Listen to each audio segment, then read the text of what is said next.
Hello and welcome to the Earth Trust podcast. My name is Verity Warren, Head of Communications at Earth Trust. At Earth Trust, we work with communities, school children, young people and adults to access and connect with the natural world, enabling people to support practices that are good for climate, nature and human health. Today, I'm speaking with Stuart Ritchie about our education programme and how we're trying to inspire the next and now generation with the power of natural green spaces. So my name is Stuart Ritchie. I'm the Environmental Education Manager at Earth Trust. My job is to manage our environmental education programme. So we talk about Earth School. So Earth School is really curriculum-linked learning on a various topics, from biodiversity and ecosystems through to human history, elements of geography.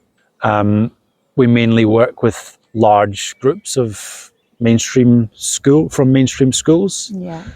They tend to be primary schools, but we do a little bit with secondary, but that's definitely an area that we will grow. The second area is we have groups that come to us regularly on a weekly basis. So at the moment we're working with 5 schools, and those groups of kids visit us on the same day for the same time every week. They're doing various things when they come here, but that's a very different type of education. And that you're building up a relationship with those kids, and you get to see the benefits stacking up over time versus a one-off visit. So there's also Earth Explorers.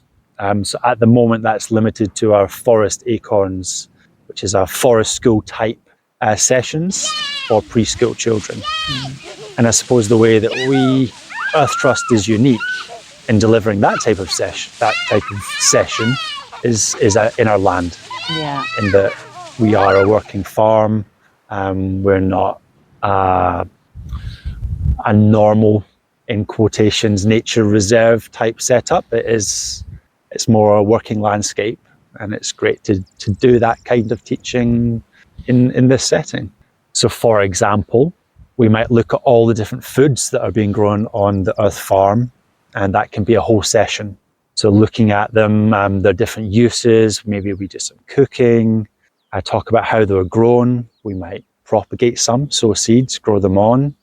So there's that whole element of nurturing, growing things. So that is different. That is not something that would normally happen in a traditional forest school session. So that's kind of the Earth Trust stamp that we can put on that type of preschool learning, outdoor learning. And in terms of what we are educating people about or for, how much of what we're doing is about the topic that they're learning about versus the soft skills that they experience and develop for themselves in a different learning setting? Yeah, good question. So again, that comes back to our 2 different strands. So Earth School and Earth Skills. So the regular visitors, so we have a program called Countryside Skills. We have 2 groups that do Countryside Skills that come, so it's an accredited course, GCSE equivalent course. So we have one school that comes with 8 to 12 kids every week, teenagers. They're working their way through the course, learning those harder hands-on skills, what we would traditionally call green skills, things like tree planting, woodworking. But really the things that you see in the young people changing over time is the development of those soft skills. That they are better out of the school environment that they're not particularly well suited to. They are developing their communication, their confidence, their sense of place, a sense of pride about the things that they're accomplishing whilst they're here, and having that freedom, that outside space to maybe get along better and do team building, team working tasks that they might not do well with in an enclosed school environment. And then when it comes to Earth School, so where we're doing our curriculum linked learning, really I think our objective going forward is to take what they have learned in the classroom, So we offer lots of history sessions. So we do Stone Age, Iron Age, Roman and Saxon. So we have schools that come to us that maybe they've been learning about the Stone Age in the classroom. But when they come to Earth Trust and we start to get out into the landscape and we're doing hands-on fun activities, we're handling authentic artifacts, then we can start to put it into context and it becomes a bit more real for the children.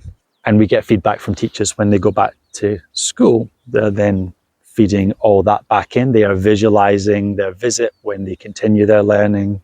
It's interesting, isn't it? Because we sometimes, I've heard it referred to as like useful for learners who maybe don't do so well in a traditional setting, but then actually there's nothing more traditional than a landscape, exactly. Right? It's a weird way of thinking about it.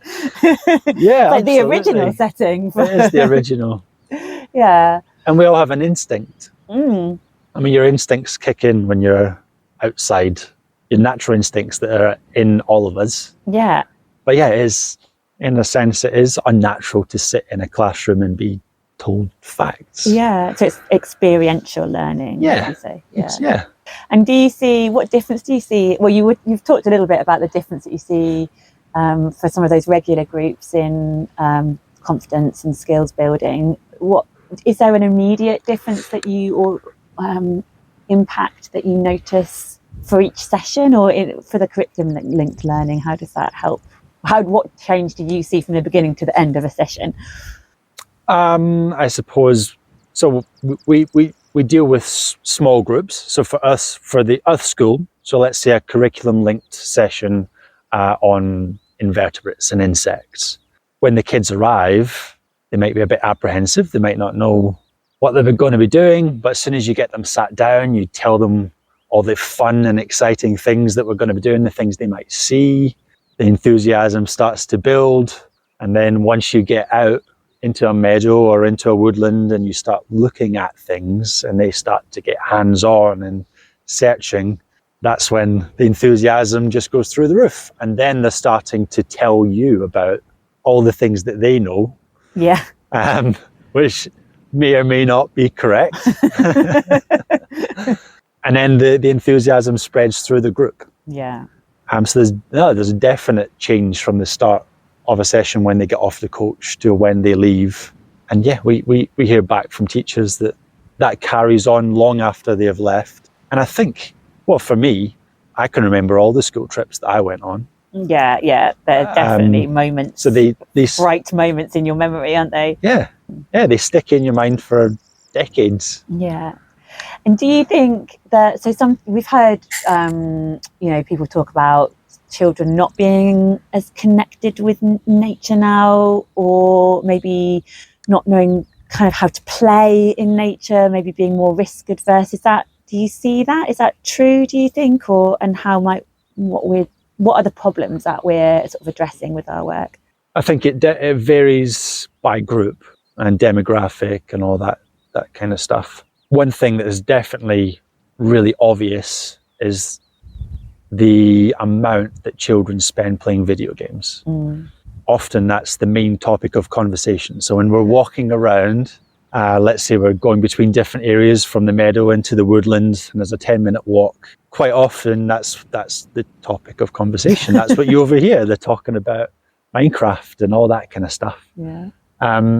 No, some groups of children that come in are, I would say, very connected to nature. Yeah. They've done it throughout their childhood. They know how to play outside. They are very interested in playing outside and learning outside. And they can rattle off things about bees and butterflies and trees. And then there are other groups, maybe from more urban areas, more urban schools, that don't have a lot of green space in their local vicinity, in their school grounds. Yeah. What are we trying to actively create change of mindset, or are we just trying to inspire sort of children as they grow up, they remember those moments? I think when it comes to our school program, it's all about being in the real world and connecting everything that they have learned in the classroom. Yeah. So in a traditional classroom, you do your maths lesson, then you do your English lesson, and then you do your science lesson. these things are all completely interconnected with each other in the real world. So when we come out onto the land, bringing all of those different elements into the session and putting them into context. So it is about creating memories that they will remember, but it's also about connecting those things in their brains. So if, let's say, someone struggles with maths or with English, when they're sitting in the classroom and they can refer back to a memory that they enjoyed outside and bring those skills in, then that makes it much more easier, and it makes it more real. Yeah, no, definitely.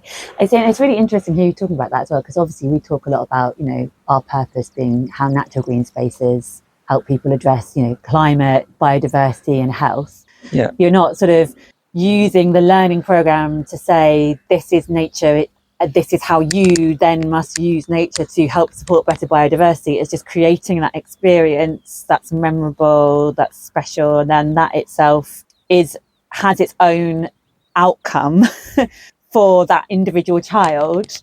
Yeah, it has an outcome. I think the main point is that no one will care about something that they do not understand or that they do not know anything about. So by coming onto the land, into a natural environment or a farmed environment and learning about it, then you start to care about it. Yeah. I would say that a lot of people's experience of nature comes from the TV, and we're blessed with all of our amazing documentaries that the BBC produces, but it's still distant. Yeah. You've really got to get out and get down. I mean, and even a lot of people that think it's different for children because children aren't scared to get dirty. Yeah, to get their hands into it. To look closely. Whereas us as adults, we tend to be a lot more reserved, and we'll go a walk in nature, or we'll do an activity in nature. But that's different from getting down in the grass. Yeah. Or we might get bitten, or something might crawl on us. Yeah. But that's where you see the real body, the real essence of nature, is when you get down in it. Yeah, there's no polar bears. Yeah. But there is a worm, an earthworm. Can you describe a typical day in the life of Stuart Ritchie in your education programme? Every day is very unique. So every day we have a school group in one form or another. So that will either be a large Earth school group, or it will be one of our smaller regular groups. It might be an SEN group, so a group with special educational needs.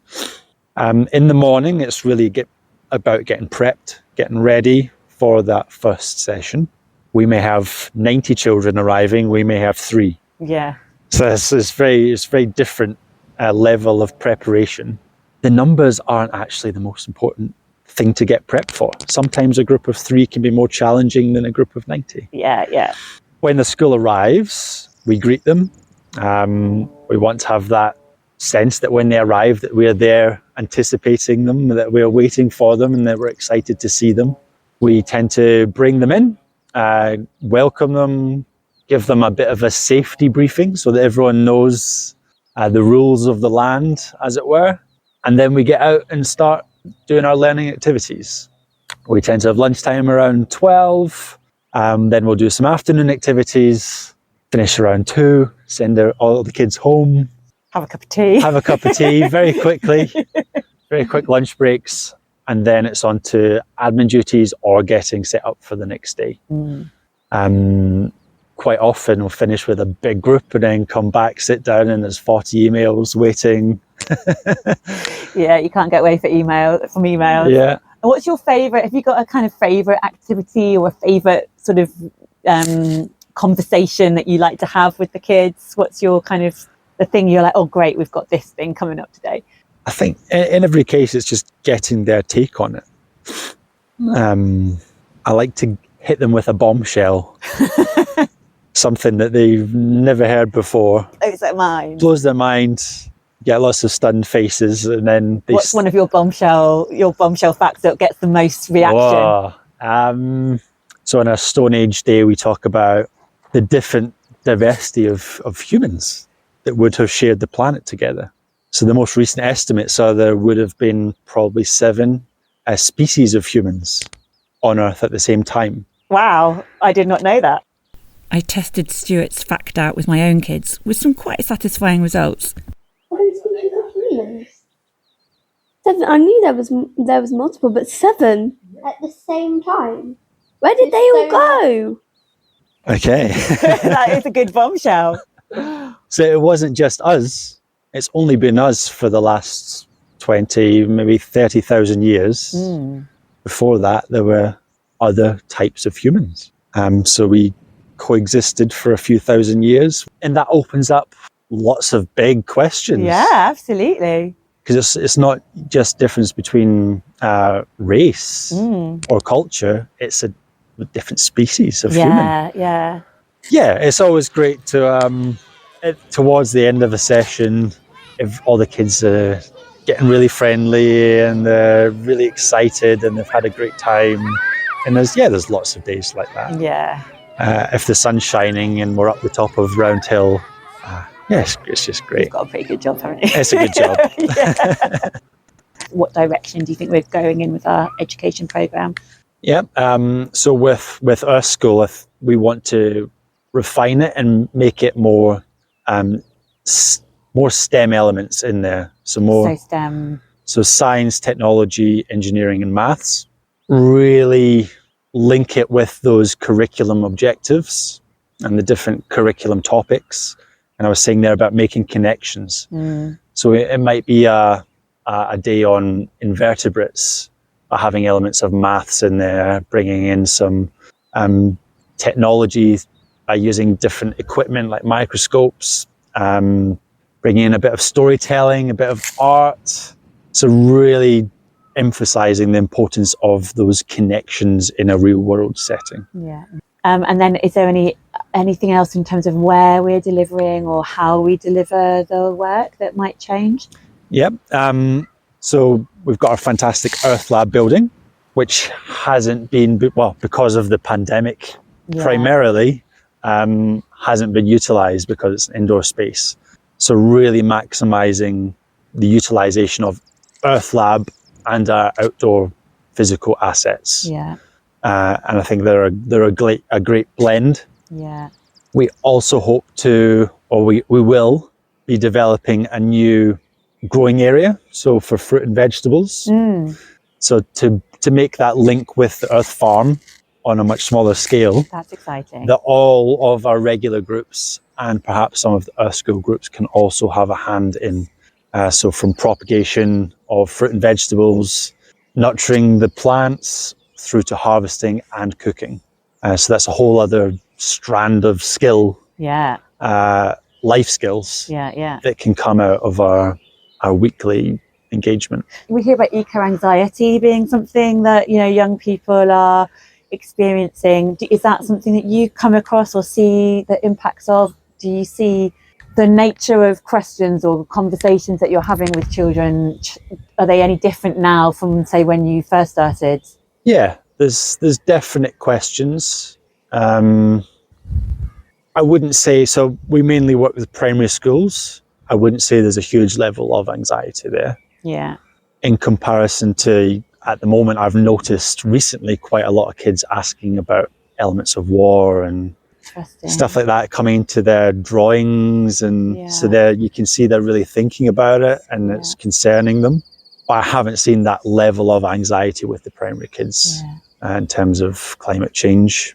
I think that comes to maybe a lack of detailed understanding, and it needs to be taught more widely, but in a sensitive manner. Yeah, definitely.